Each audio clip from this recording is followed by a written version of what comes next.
In the UK and across Europe, trust in the police is plummeting.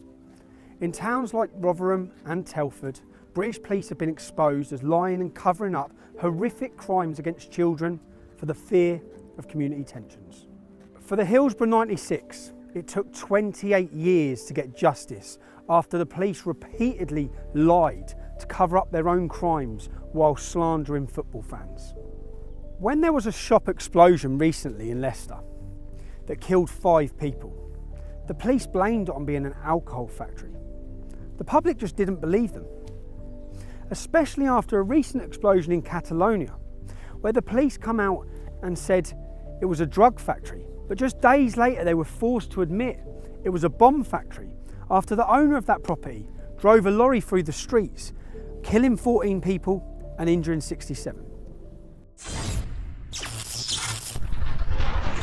In January 2018, a group of children were walking along this pavement when a car mounted the pavement, striking them. 5 children were hit. 3 of those children died at the scene: George, Harry and Josh. They were on their way to a 16th birthday party when a black Audi, travelling over 70 miles an hour, mounted the pavement, running into them from behind, throwing one of them over an 8-foot fence into a nearby cemetery. Just like in Hillsborough and Leicester, the media reported this as a tragic accident, and the police claim it was a drunk driver who lost control of his car. But the parents believe their boys are at the centre of a major cover-up. The collision report which we asked for, they actually gave us an interim report, but in that interim report there are parts in there that show he had complete control of the car the whole time. They led us to believe that when he overtook so much that he came near a barrier, which made him sort of pull in like that. That's how it was described, and that his back rear wheel ran along the curb. For the first time yesterday, we saw the CCTV evidence. It was a flawless manoeuvre. It wasn't how it was described. The crash report contradicts both the police and the judge's accounts, and it is just one of many things that don't add up about this case. And now Tracy and the other parents have been left to spread the word themselves. Within 30 to 40 minutes, they said it wasn't a terrorist attack. I questioned the police officer on this and said, why have you done that when you haven't spoken to anyone? The driver has been put into an induced coma. So how can you put something like that out before you even speak to anyone, before you do any investigation? All I got was, sorry about that. They were seen on CCTV sitting in Asda's car park, which is literally about 5 minutes away from Shepperdston Lane. They were sitting there for 2 hours and 20 minutes. No one approached the car and no one left that car.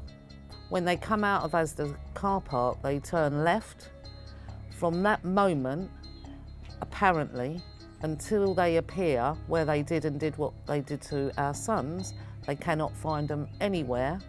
The police said on any CCTV. They checked everywhere and cannot find them until that moment of them appearing there. I've looked at the route, we've done our own investigation, which we shouldn't have to do. In fact, I've never been in a place that is so cameraed up. We tried to count them, the amount of cameras there, and you couldn't, there's just that many. I researched the driver and I couldn't find him anywhere here before 2010. So when our family liaison officer did finally ring us, because she didn't have a phone so we could never get hold of her, I said to her, I cannot find the driver in this country before 2010, and she was very adamant. I'm telling you now, this is her exact words, I am telling you now, he was born here like the passenger was, they was both born in Hillingdon.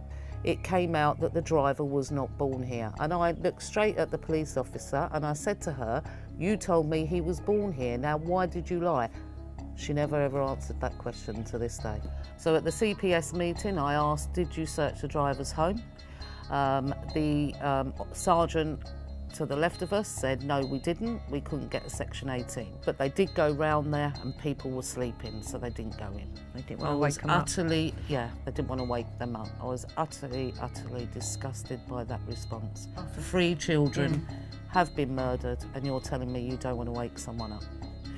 If I'm honest, I believe it's because of the nationalities, because The police storm your homes on the most menial of things. This is 3 murdered children.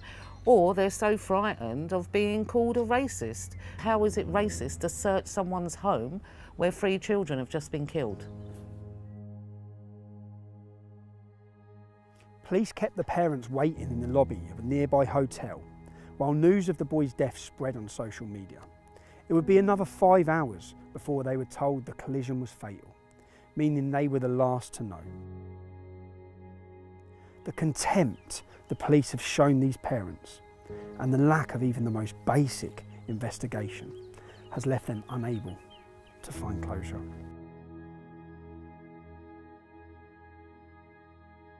There was no one who didn't like them, no one.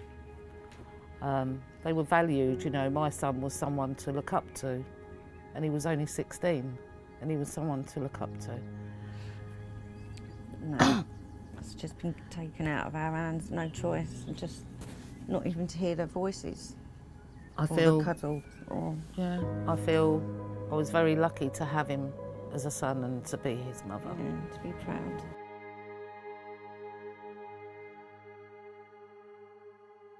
And we're just totally destroyed now. Destroyed. It's very traumatic. Every day is traumatic. Just to face the day that, you know, you've got to face again without him. It's just...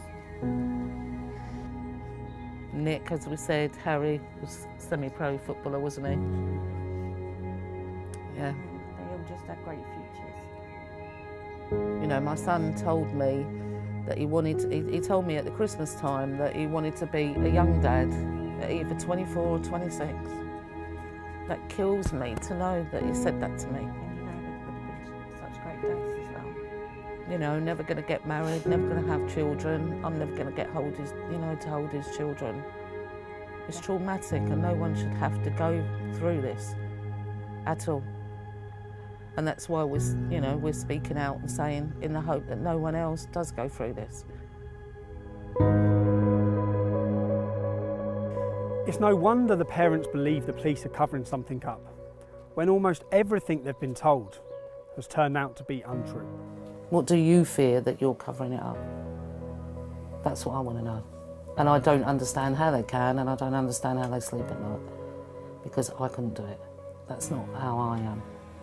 In April this year, the driver was convicted of death by dangerous driving and sentenced to just 13 years in prison, the equivalent of a maximum sentence for only one of the 3 victims. He is eligible for parole in 2024, so that's 6 years, and with good behaviour could get out in 4.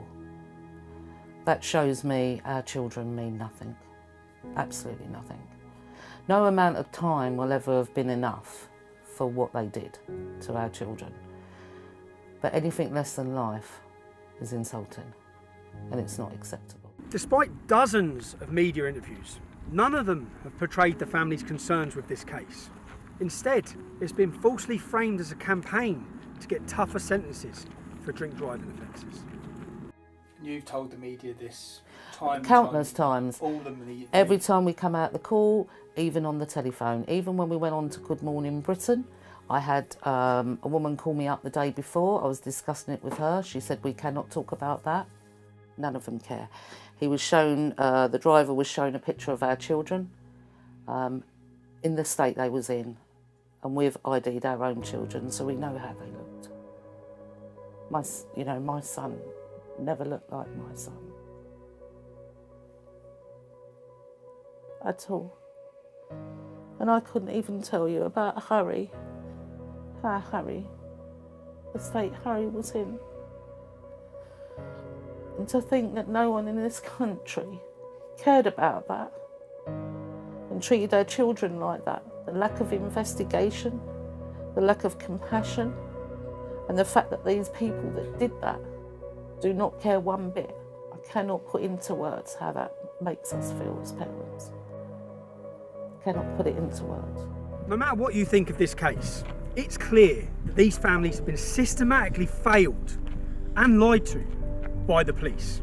I can't be 100% certain that this was a terrorist attack, but I certainly don't blame the families for coming to the conclusions they have. if this was a terrorist attack, and if this was a cover-up, we could be looking at so many more terrorist attacks than we ever could have imagined. And that is a worrying thought.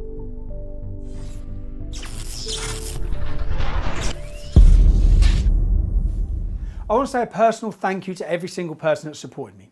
Without your support, I wouldn't be able to bring you the stories that the mainstream media are ignoring, like the one you just watched. We have no big financial backers. We are literally by the people, for the people. If you want to see more reports like this and you want to get behind me and support me, please go to tommyrobinson.online/support. Thank you.